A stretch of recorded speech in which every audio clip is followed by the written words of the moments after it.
All right, so welcome to another episode of Popsky's Private Expeditions. We're out here in the Tunisian Sahara again. We're just north of Tembain, and today we'll be heading off to Kasargalain. But I'd said in a previous video I was going to talk more about my truck, Mad Jack. So Mad Jack, just to let you know, the name comes from Mad Jack Churchill. He was a fairly unusual soldier in World War II. He was known for carrying a crossbow, sometimes a Scottish claymore sword, survived some really bizarre battles, just a real character. And I thought, given the nature of the 90, Mad Jack was a suitable name. So that's where the name comes from. So the truck itself we bought in, I think it was 2016 for about 3,500 pounds. It was a bit of a beater. The previous owner's been using it for trialing, which for those who aren't British is basically going out with a club and racing around in the forest in the mud and doing all these little challenge events. And as a result of that, we took it to Morocco once, but things started breaking on it. In fact, by the time we were headed home, the chassis was so rotted that the fuel tank mounts had fallen off and the fuel tank was held in by cargo straps. So it went into storage for a while. I brought it out about 2 years ago and started a rebuild. So I'm going to take you through the modifications I've made on Mad Jack to make it ready for long-range desert expeditions. And that's basically was my thinking as I set it up. What I will not say is that it's the ultimate, the best of, the perfect overlander. I hate it when people do that because every truck is different and everyone has a different idea of what the perfect truck is. This will definitely not appeal to most, but for someone who does the kind of trips we do, it works out just fine. So starting at the front of the truck, and we'll work our way to the back. It's got a winch bumper on it, but obviously, as you can see, no winch. What I actually use this for is, there we go. That's all my tow cables, cargo straps, soft shackles. There's some hard shackles buried in there. It's a kinetic rope. And so when someone gets stuck, it's pretty easy to just jump in there and grab your recovery gear. Okay, so obviously this is stripped down mode, and so in a lot of our trips we would actually put our roofs, windscreens, doors, door tops, and anything extra that we don't need for the desert into storage. On this trip we're not doing a big circuit and coming back to Dews where our storage is, and so everything gets strapped onto the truck. So the windscreen is in this custom canvas case. It's strapped down. It's sitting on some rubber seats, so it can take a bit of the vibration as we go over dunes and whatnot. And just behind it is my soft top. It just, once it comes off, it rolls up pretty tidy and just bolts in there. And the key thing that I think about whenever I mount things is you want to sit in the driver's seat and you want a clear line of sight to the bonnet. As you go over a dune in the desert, you've got a fraction of a second to see which way the dune breaks. Maybe it breaks left, maybe it's a drop off, maybe it breaks right. And anything that obscures your view, like a tire on the bonnet, takes an extra half a second or a second to see. And so I find that I want as clear a line of sight as I can right to the nose of the bonnet. So as I come over a dune, I get the quickest picture of what's in front of me and I know which way to turn. If there's a big hummock of grass straight in front of me or a tree or a stump, I can move to avoid it really quickly. So really important to keep that line of sight clear. All right, so another modification I've made for the desert is just because stripping down, we want to make it as easy as possible. So the first thing is on the hinges, the windscreen hinges, I just use a locking hasp like this, one on each side. They're fairly solid, they do a good job, and it just means I can get the windscreen on and off really easy without having to worry about getting that bolt in and out. The other thing is I've modified my door hinges, and it uses slightly unusual 7mm bolt, or 7mm diameter. And I had to source these from Germany because they're hard to find in the UK. I'm sure there's many places that make them, but the easiest ones I found were in Germany. And basically, I just tapped out from the door portion of the hinge, the pin that goes through. These fit perfectly. Screw on the, or a bolt on the bottom, and to be honest, every time I fit them or take them off and fit them again, the door shuts really easily, so no problem there. Now, the previous guys who were doing trialing with this thing had cut a round hole in the side, which is kind of common, and they'd pipe the exhaust out there so it's not going over the rear axle, which can interfere with the articulation. And it was kind of an ugly hole that was left there. I obviously replumbed the exhaust, so I built a little box in there. In here I keep all my oils, got some rags, I've got a funnel that I use for topping up oil. My jack is in there, it's just a bottle jack. And so I find it's a really handy little storage area to keep things like oils and whatnot out of the cargo space where food and whatnot is stored. And it gets a little hasp-blocked when we're traveling. So another modification is I prefer the aluminum sand channels. I can do another video on why I don't take the plastic ones, but for me these work really well. These are ex-military ones, which are normally massive, and there's no need for all of that. They weigh quite a bit. They're 4mm aluminum. So I cut mine down to 2 strips, which is plenty wide for my tires, and I shortened them up to, I think it's 1.20 meters.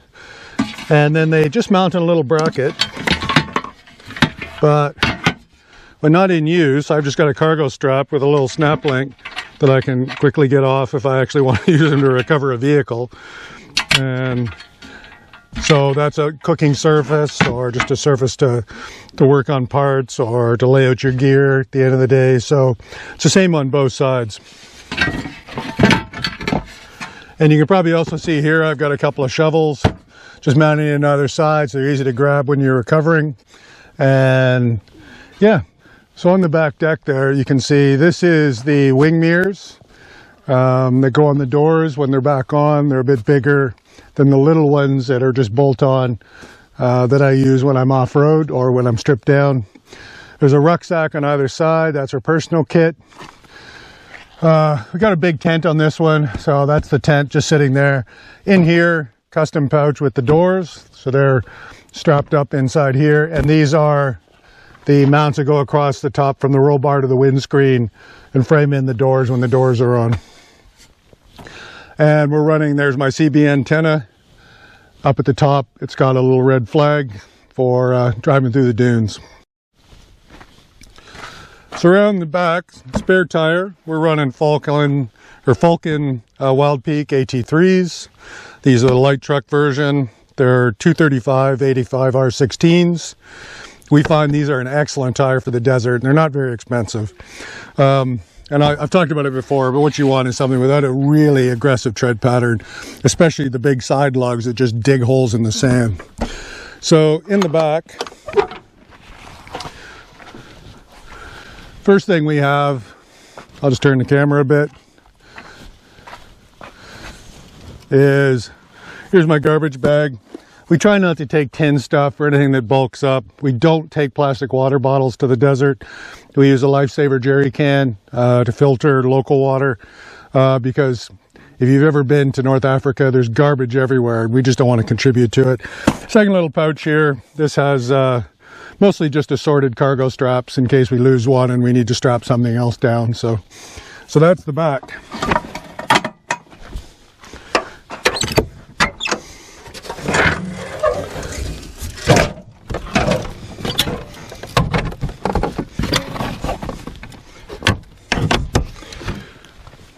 So hinged back top deck.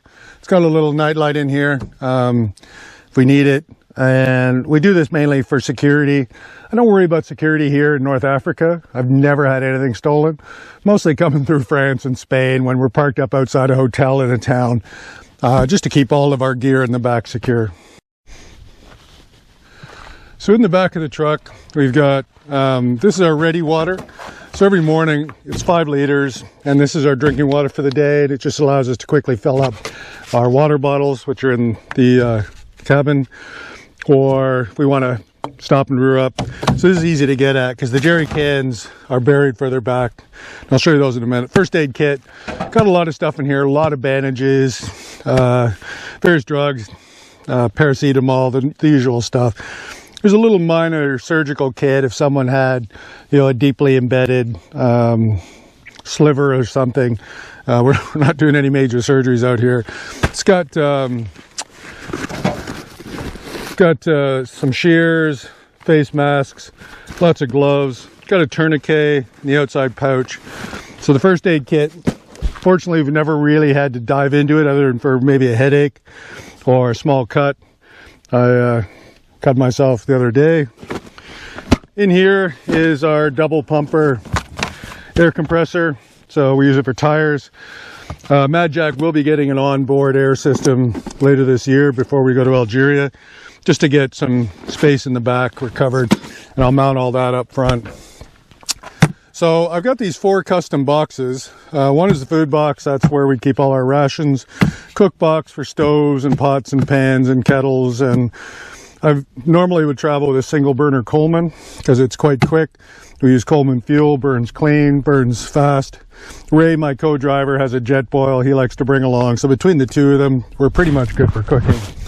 Down here, I got all my tools and a bunch of spares. That'd be things like wheel bearings, UJs, assorted bolts, thermostats, just various things that tend to go because quality of parts, you're always kind of unsure if you can't get OEM. And then on both sides, so the passenger side gets a whole area along the side. In there goes their sleeping cot, chair, clothes, any toiletries they have. So there's one on each side, one for the driver, one for the passenger. We keep a tarp handy. So this is a 3 meter by 3 meter tarp. If we're going to stop in midday because it's stinking hot and we want a bit of a break, especially if we're navigating with the sun compasses, when the sun's right overhead, they don't really work very well. So we just park the trucks side by side, string this up between them, get a bit of shade, get the chairs up, get a brew on, and just wait out the heat of the day. So we always like to keep that kind of handy. So at the back there, you can see we've got jerry cans this time because we're not in the desert all that much. I've got 2 water jerry cans, and over here is my lifesaver. I can carry up to 5 jerrys across the back. So in Algeria, I'll be mounting the fuel on the outside of the truck or in the fuel tanks, and this will just all be water. A little bin in here for Coleman fuel, just burns cleaner than the unleaded. I've got a set of booster cables back there. This box here is because I've just done a rebuild. I brought some extra spare parts. I think there's a spare turbo because I've got a turbo on that I'm not too sure about. There's a water pump. What else? There's an alternator. Just some of the bigger parts that might go. And if I'm fine for this trip and I'm fine for the rest of the year before we go to Algeria, I probably won't bring them because that'll all just be water. All right, so moving to the cab of the truck. There's a Dexian rail that's mounted along in the back here. A variety of pouches for things like sunscreen. I generally keep my little Garmin sat tracker in there so we can keep an eye on where we are.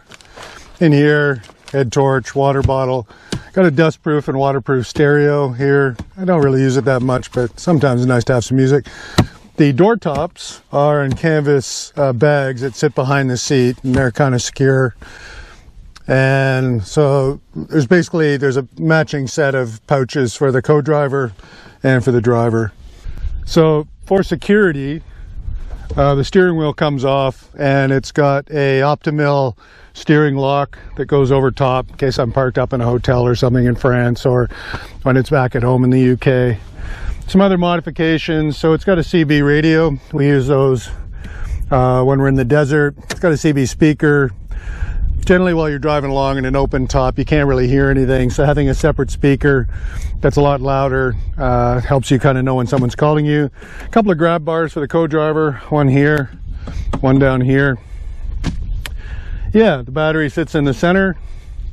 And there's a fuel tank, one under the passenger seat and one under the driver's seat. They give me about 110 liters.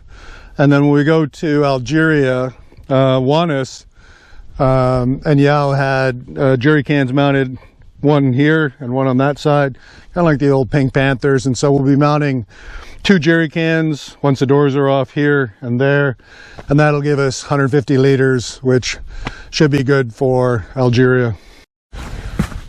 Okay, you also notice I've got the tilt meter here. This isn't for driving over dunes. I don't think I've ever looked at it for that, but it's a 200 TDI engine, which are really sensitive to being level when you want to check the engine oil.